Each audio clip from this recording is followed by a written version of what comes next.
विजय time, यहाँ खबरों का सिलसिला कभी रुकता नहीं। मैं शिवानी शाह हाजिर हूँ आपके सामने आज की इस खबर के साथ। पटना में प्रेस कॉन्फ्रेंस में पाटलिपुत्र रामकृपाल यादव संसदीय ने बताया कि इस बार बजट में गरीबों और किसानों के लिए बहुत अच्छा है। लोकल फॉर वोकल का नारा प्रधानमंत्री मोदी ने दिया है। साथ ही इस दौरान रामकृपाल यादव ने अपना विचार विमर्श रखते हुए कहा कि इस बार का बजट गरीबों और किसानों के हित में है। इस कॉन्फ्रेंस में कार्यकर्ता लोग मंडल राजा गुड्डू सिंह, मंडल अध्यक्ष राकेश सिंह, मंडल अध्यक्ष राकेश शर्मा आदि लोग उपस्थित रहे। आइए देखते हैं पटना से हमारे संवाददाता मुकेश कुमार की ये रिपोर्ट। तो बहुत पहले मेरे ही कार्यकाल में तत्कालीन सरकार ने इसको लगातार सरकार से अनुरोध कर रहे हैं। लगभग 4000 करोड़ रुपये की राशि इस पर खर्च होने वाली है।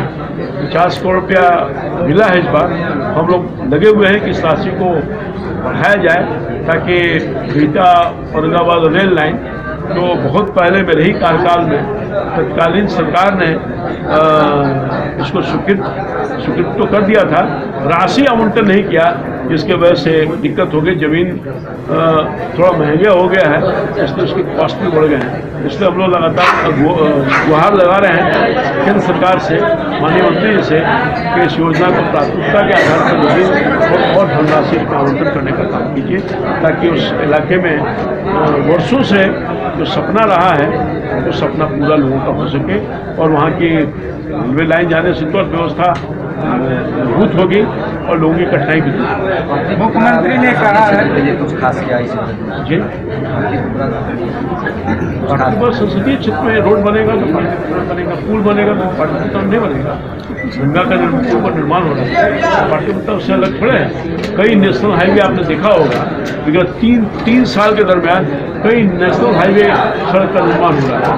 तो सारा कुछ का फायदा मिलने वाला है। पाटलिपुत्र बिहार से अलग थोड़ी है। जो बिहार की जनता को मिलेगा, जो देश की जनता को मिलेगा, उसी तरह से पटना संसदीय क्षेत्र की जनता को भी, चाहे किसान हो, नौजवान हो, गरीब हो, हर वर्ग, हर महिला हो, हर लोगों को मिलने वाला है। और आपने देखा होगा कितना बड़ा एक ऐतिहासिक काम वर्तमान सरकार ने किया। बिहटा में ESI का जो हॉस्पिटल खुला गरीबों के लिए और कॉलेज की भी स्वीकृति हो गई, तो बड़ा उपहार है। इसी तरह से अनेकों कार्यक्रम है, जिसकी मैं चर्चा करूँ तो लंबा हो जाए। मुख्यमंत्री ने कहा कि विशेष राज्य का दर्जा लगातार मुख्यमंत्री मांग कर रहे हैं, लेकिन विशेष राज्य का दर्जा नहीं दिया जा रहा है। देखिए, विशेष राज्य का दर्जा सब लोगों को पता है कि पिछली सरकार ने तय कर रखा था कि अब किसी भी राज्य को विशेष राज्य का दर्जा नहीं मिलेगा। मगर ये बात सही है कि बिहार को आवश्यकता है सहयोग का, और सहयोग प्रधानमंत्री जी ने किया है। और आगे बजट में मैंने जैसे विस्तार से आप लोगों को कहा कि डिजिटल में भी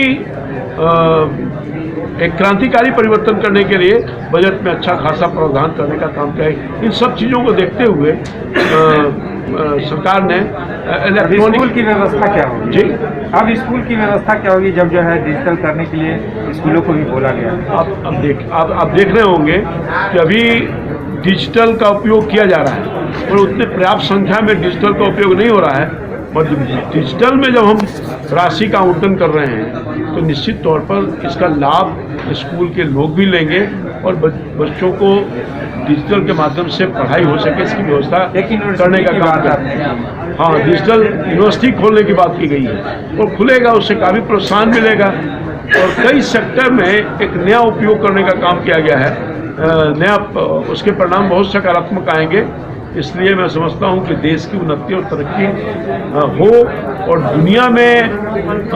दुनिया का जो अर्थव्यवस्था है उस अर्थव्यवस्था के अनुरूप $5 ट्रिलियन हमारा इकोनॉमी हो जाए, तो प्रधानमंत्री का विजन रहा है, उसके तरफ भी कई कदम उठाए गए हैं, जिसमें अगले आने वाले सालों में $5 ट्रिलियन का इकोनॉमी भारत का हो जाएगा।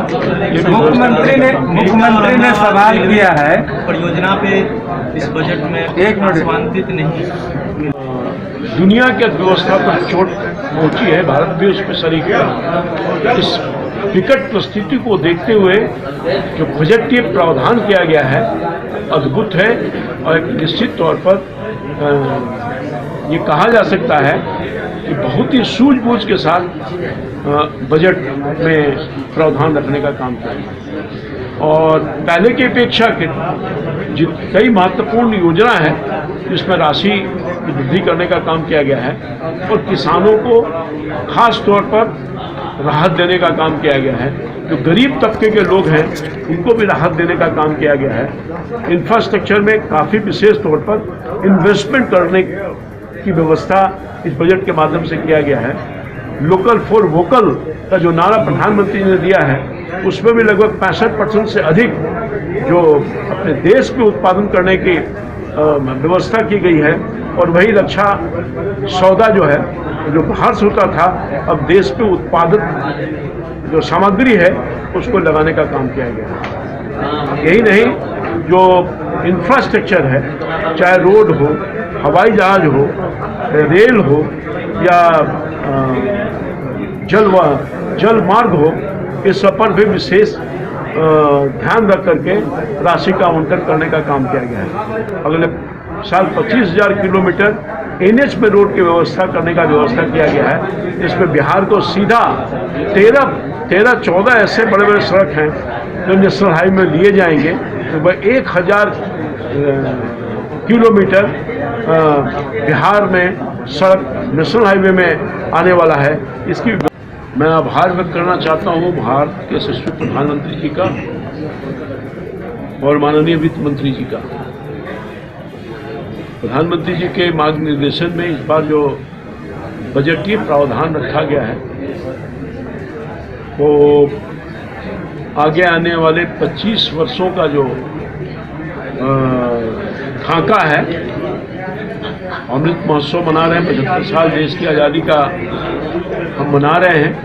अगले 25 साल में देश का स्वरूप क्या होगा उसकी बुनियाद इस बजट के माध्यम से रखने का काम किया गया है और इसको कह सकते हैं कि 25 वर्ष में अमृत काल का नींव इस बजट के माध्यम से माननीय प्रधानमंत्री जी के निर्देश पर वित्त मंत्री ने रखने का काम। देश का हर वर्ग हर तबका का ख्याल रखने और कर्मचारी है उसमें भी काफ़ी बिहार को फायदा मिलने वाला है। मैं मोटे तौर पर यह कह सकता हूं कि भारत की सरकार ने विभिन्न योजनाओं के अंतर्गत जो धनराशि खर्च करने का व्यवस्था किया गया है बिहार में उसका बहुत बड़ा लाभ मिलने वाला है। और सबसे बड़ी बात यह है कि अगले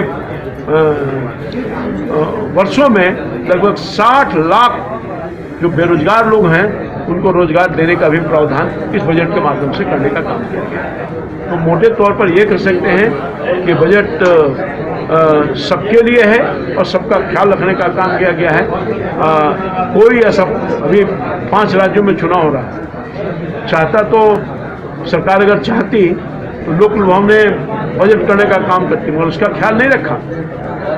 देश की अर्थव्यवस्था अगले 25 वर्षों में कैसा होगा जब 100 वर्ष पूरने वाला होगा उसको ध्यान में रख करके ये काम करने का काम किया गया है। छोटे छोटे उद्योगों को प्रोत्साहित करने की व्यवस्था की गई है क्योंकि छोटे उद्योग से ही रोजगार के ज़्यादा अवसर मिलने वाले हैं। ऋण की व्यवस्था जो पहले बैंक इस कड़ी में बस इतना ही। ताजा तरीन खबरों के लिए बने रहिए एनएसडी टाइम्स के साथ। मुझे दीजिए इजाजत, नमस्कार। एनएसडी टाइम्स के लेटेस्ट खबरों से अप टू डेट रहने के लिए चैनल को लाइक करें, शेयर करें, सब्सक्राइब करें और अंत में बेल आइकन दबाना ना भूलें।